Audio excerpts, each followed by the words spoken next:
In 2005, at the end of the initial first year's run at the National Theatre in London, we and the original cast of the History Boys decided to mark the occasion with what we called an end-of-term concert, hosted by one of our number called James Corden. It was, as he described it, the least rehearsed show ever to take place on the Lyttelton stage.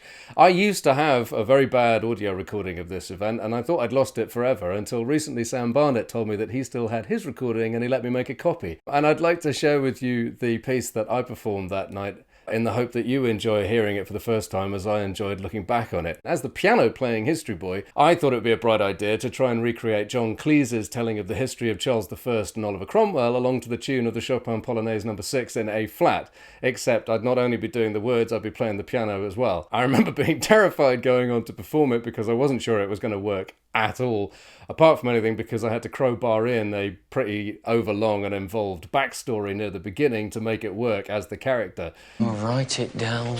If you are enjoying these videos that I'm putting up, please remember to subscribe and hit the notifications button so you get all the videos as soon as they come out, and tell other people about it in case they don't know about the channel yet. But anyway, here is James Corden introducing me as Scripps, giving you Chopin's John Cleese, Oliver Cromwell. Scripps is going to give us a piano recital now of a piece that I can't remember, but I know it rhymes with Bolognese. So, I'm good, aren't I? It's a wonder vaudeville died. Ladies and gentlemen, Scripps!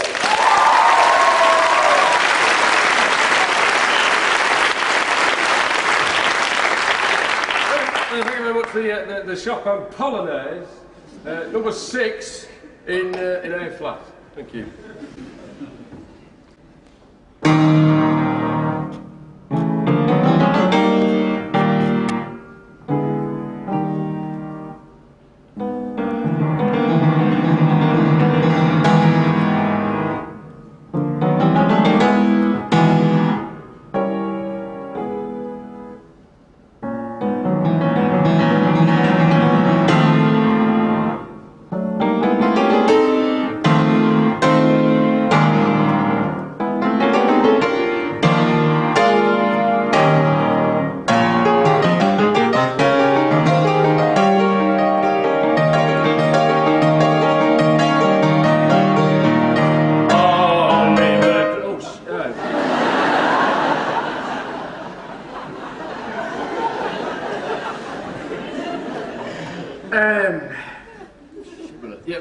I've got it.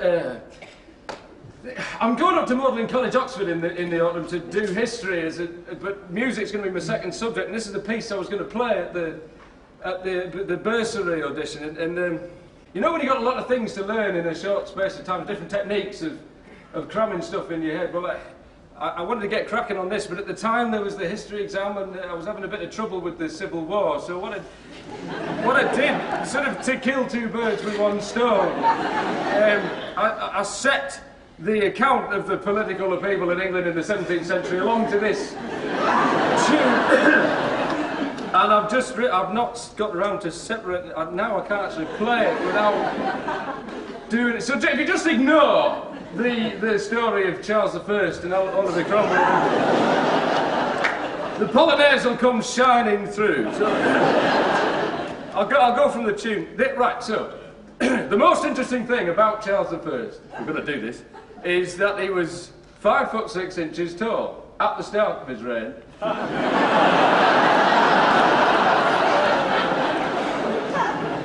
But only 4'8" tall at the end.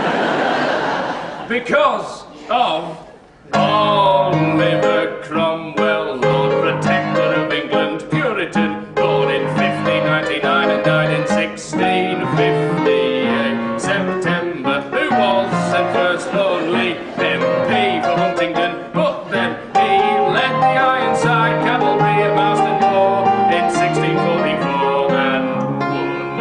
Then he founded the new model army, and praise be, beat the Cavaliers at Naseby.